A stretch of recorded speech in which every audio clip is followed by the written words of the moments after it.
actually invoking are these things called services. And so each service implements some sort of functionality to the outside world. So you'll have services, well, here, I'll show you some. You can programmatically look these up. So here's a list. You don't need to be able to read this other than just to kind of vaguely show if you can see the colors, sort of. One of the colors, the gray on my screen, I don't know what it is over here. One of the colors is for what both of them are. Then there's the ones that are new in the 8974, and then there's the ones that went away in the 8960. Now, the only other thing I'll say about this, one is that these strings exist in the binary, which is kind of crazy, right? So like all this stuff's here, so it actually tells you what the names of all these services are. Two, these can't be disabled or they are, excuse me, I don't know if they can or can't be. They are not disabled at any sort of a high level. So any security relevant logic that's happening is all happening inside each one of those calls. So again, this decentralized sort of security where they all have to do it right. So this is the base service list that Qualcomm provides. And then OEMs can extend that further themselves. So the phones that aren't listed here don't extend them, and then these ones do. So the Moto X has the one service that has like 12 subcommands underneath that one.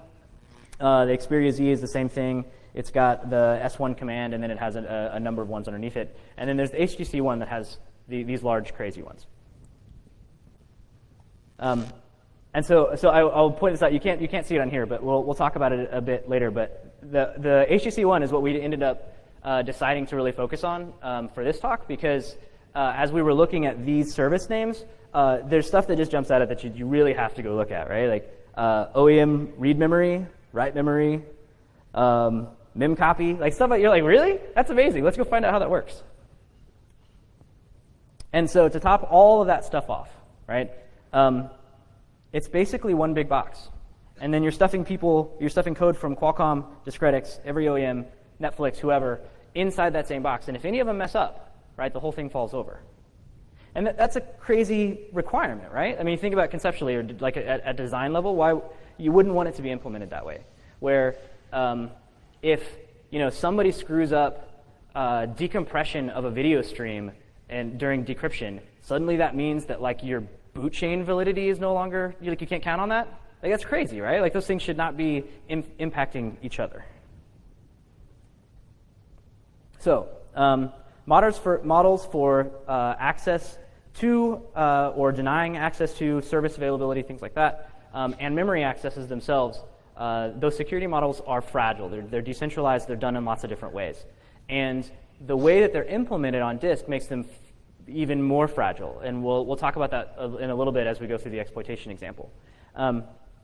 In most cases, a single memory write will just ruin the whole thing, right?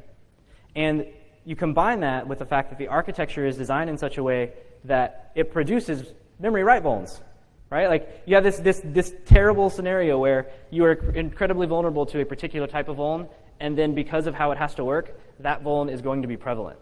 It's scary. So an example of that is Dan Rosenberg's Motorola X vuln that he released in like 2011. We've got another HTC bug coming up that's kind of similar to that one. And all that was just a write zero.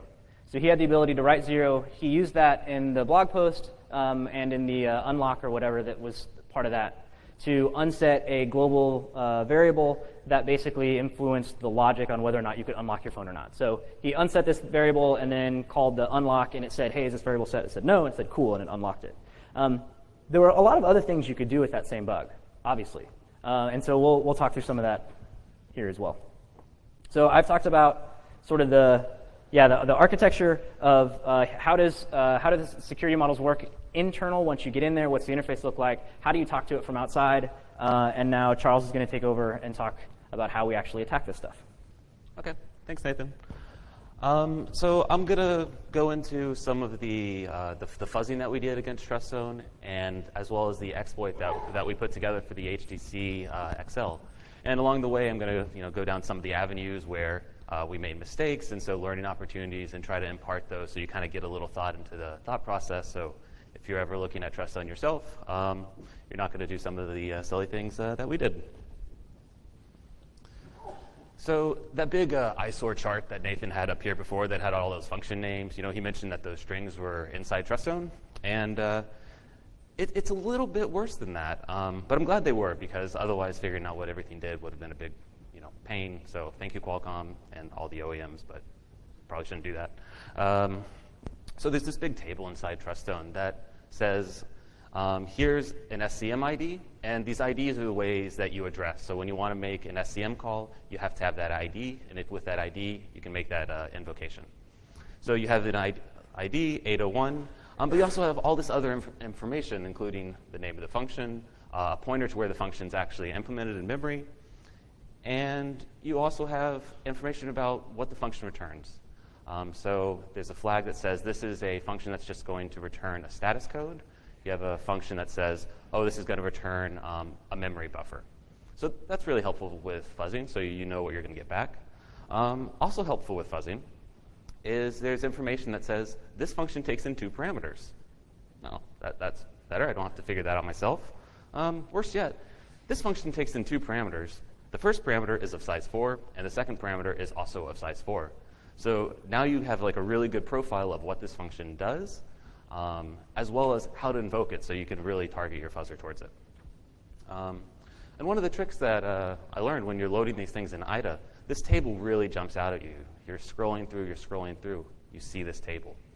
And so in case you load it at the wrong address, or you're not sure what address to load it at, you can find this table, look for the value 801, and then see what the pointer just following that is pointing to, because it should be pointing to pill-init image.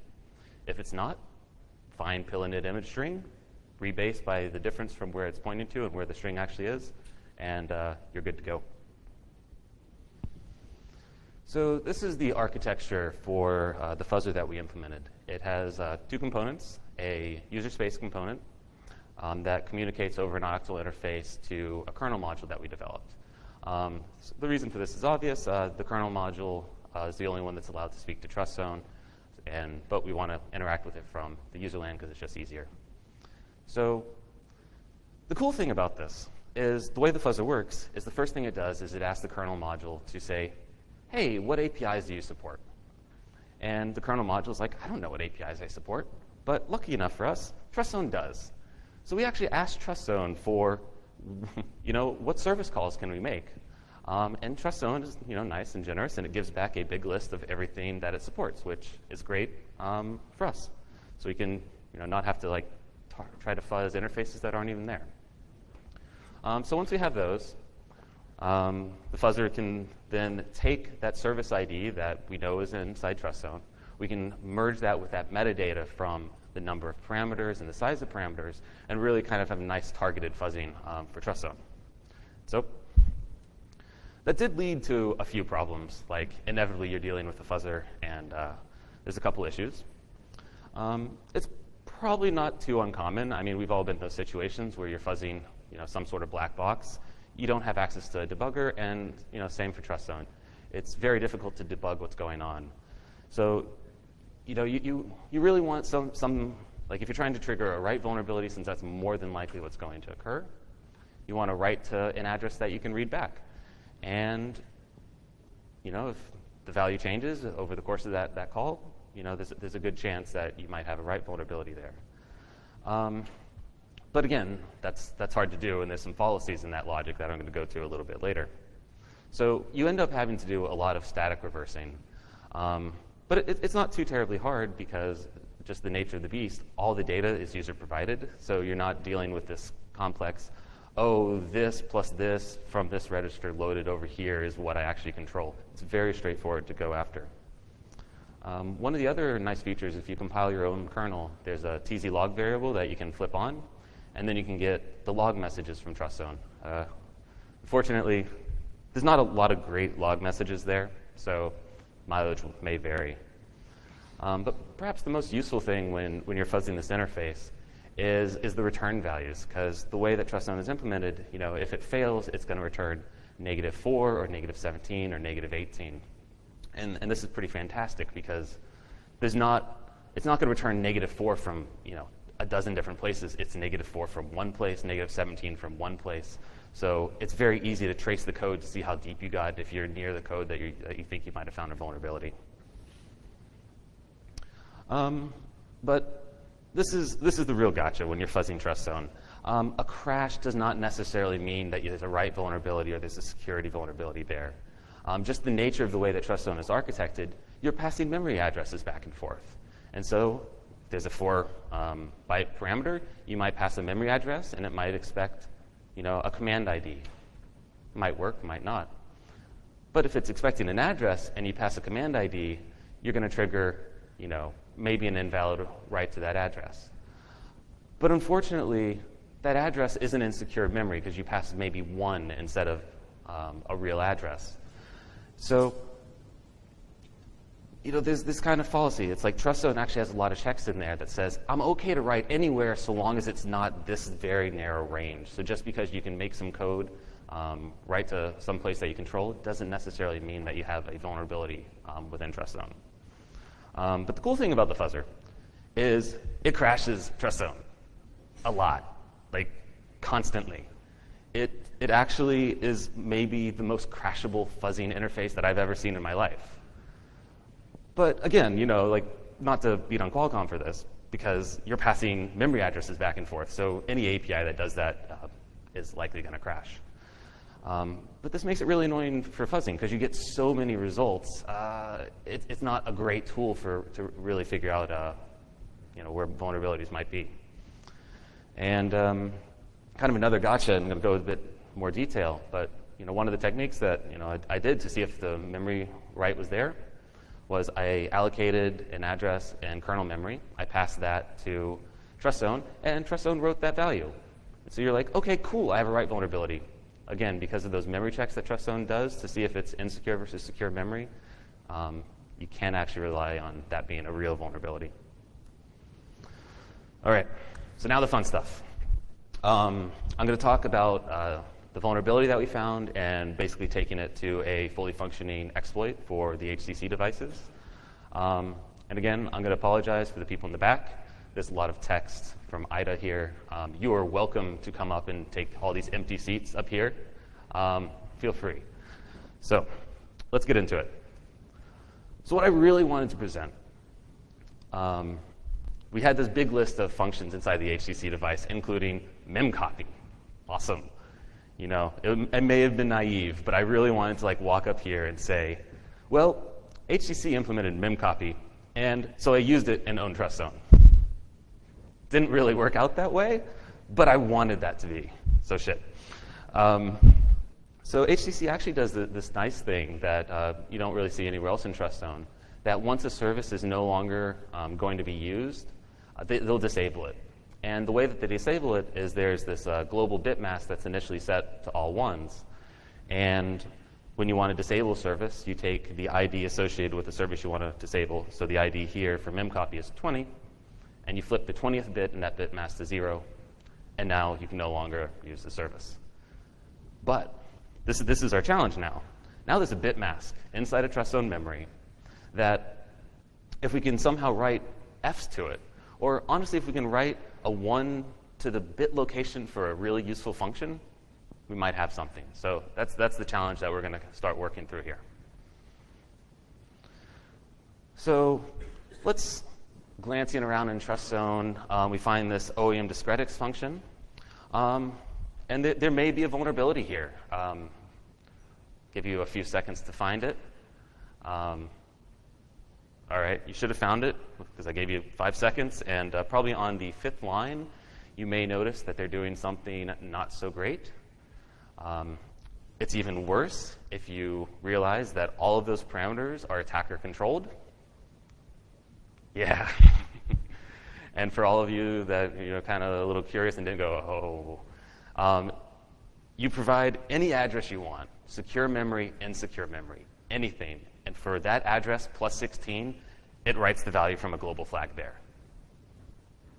Pretty bad, not terrible. Depends what's at that global flag, if we can influence. But this is the building block for the exploit moving forward. So, at this point, it's like 6 in the morning, and I'm getting really frustrated. Sorry. And I get all excited. I have this global bit mask that I want to clobber. I find a memory write vulnerability, put 2 and 2 together. The code that writes that, it's very simple. And I get all excited. It's got to work. It's going to work. I'm gonna have this. It's going to be trivial, but fun to talk about. And it doesn't work.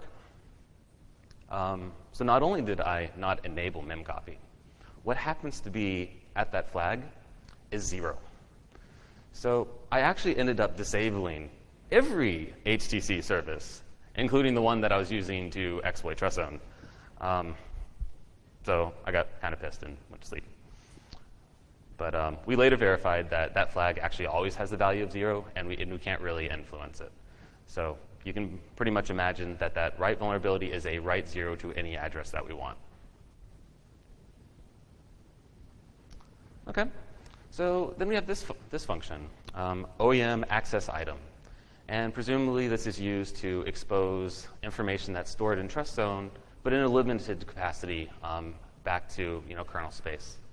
And so one potential use case would be like trust zone would have like maybe a private key and a public key. You would want to keep the private key within trust zone, but you're willing to expose the private key if someone were to ask for it. So the way that this function works is you pass in an ID for the value that you want. You pass in your buffer length, and it'll copy whatever item has that ID into your buffer. OK, that's worth taking a look into. So at the top of the function, it does some little memory checks, but whatever. Let's go to the fun stuff. If you pass a value of say 37, it does this check: is a global flag greater than 0? And so long as it's not greater than 0, it invokes a memcopy with a buffer you control and a length you control. OK. So this is more exciting because there's actually other commands where the memcopies are the other way around. So you can actually copy into trust zone and then copy from trust zone somewhere else, from kind of like a 2-stage thing. But so we tried this. It didn't work. Obviously, we got a -3 back, which is kind of annoying. But fortunately, we have this really nice write 0 exploit. So we can just kind of clobber these flags and kind of bypass that check. That does, I don't know, something. And so then we have this memcopy. And this was where we learned the hard-earned lesson that we can't necessarily rely that value copied or written to insecure memory is the same as secure memory. So the way that we verified this is we passed in a buffer residing inside our kernel module, and then we got a value back. So we triggered trust zone to write to our buffer. Get really kind of excited. And then we later look up, they're doing validation on the address. So just for context, it's checking this memory range, 2A zeros to whatever. And that's actually the memory that trust zone is loaded at. So what this check is really trying to do is say, you can copy data to or from anywhere so long as it's not within trust zone. And of course, we're trying to copy this or clobber this global flag within trust zone. So again, kind of a dead end. But it's also kind of an interesting dead end. Because the way the validation works, and it doesn't actually necessarily come across in this, but if you look at the assembly, what if the length that's A3 is really, really big? You end up bypassing this check. Ends up causing a crash, which, again, to be expected. But what if the address that you're trying to copy data is greater than this region? So kind of an interesting tidbit. If it's greater than this region, it works fine. And so you might ask yourself, well, what's after that end address for this region that they're trying to lock us out of? Interesting enough, it's also trust zone. Discretics added so much source code to trust zone that it expanded trust zone beyond this region, so you can actually overwrite the secure memory of Discretics. That's where there's hardware crypto APIs and DRM. Didn't really look into everything that's there, but now you can really muck with things that might be beyond that length. And OK, That's cool enough. We're modifying trust zone memory, not exactly where we want to, but not bad. What about if we try to write to something a little bit earlier? Well, that works too. That's great. But what's in memory before trust zone? There's a lot of really interesting things. You've got secure bootloaders, tons and tons of things that should not be exposed by trust zone. And this is what Nathan was speaking of before. This is a vendor implementation of range checking. If you look at the equivalent code in Qualcomm, they actually have, I forget the exact number, but there's 11 memory regions that they prohibit you from reading and writing from. And only one of those regions is being checked for here. So just by using this vendor code, you can actually read to and write from tons and tons of really secure memory on your device. Okay, so take it a step back. Our initial look, there's this mem copy, and wouldn't it be really cool to have mem copy? You don't really need to see this, but this is the implementation of mem copy. It says, is mem copy enabled? It does some range checking on the buffers that you provide to make sure that they're not pointing to bad memory. And then at the very bottom is the interesting part. At the very bottom, there's a call to mem copy on data that the attacker controls. We control all 3 parameters. There's a call that invalidates the data cache. Cool, that's convenient, means I don't have to do it myself. And then it returns success. So what can we do with this? This is the code we want, but we can't get to it because we're providing these secure buffers.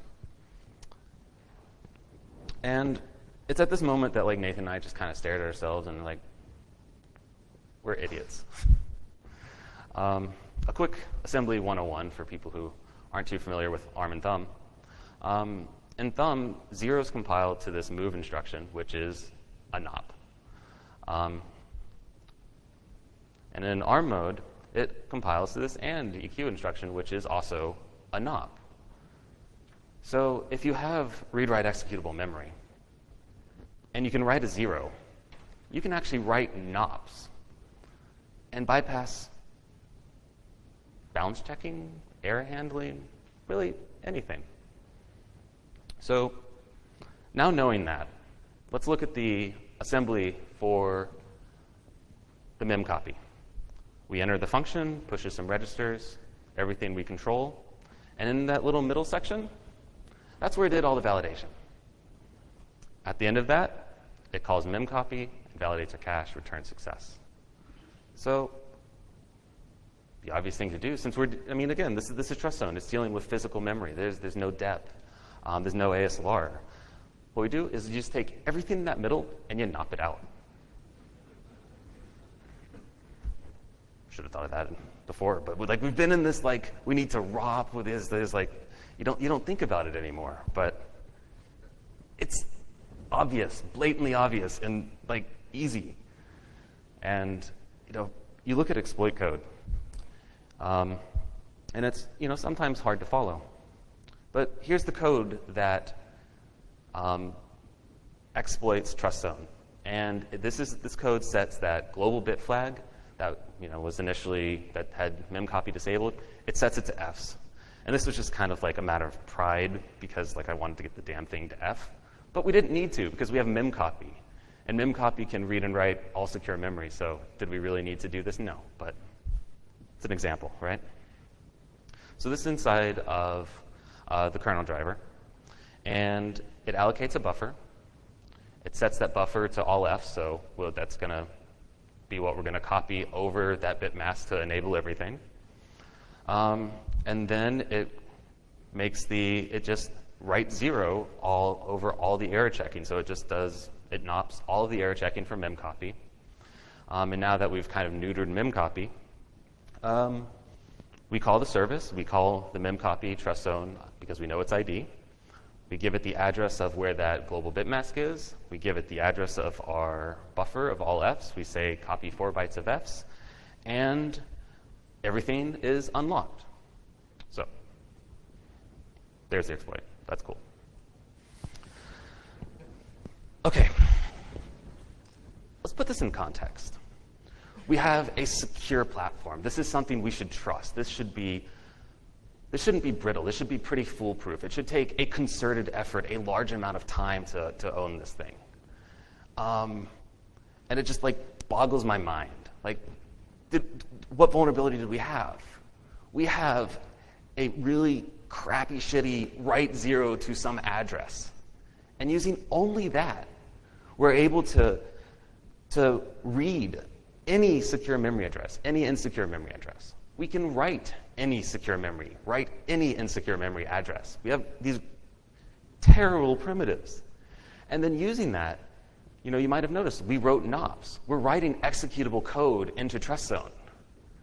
So using only a write 0 vulnerability, you get full read-write access to secure memory. You get code execution within trust zone. It just blows my mind, but there you go. Trust zone. There be dragons. Yeah.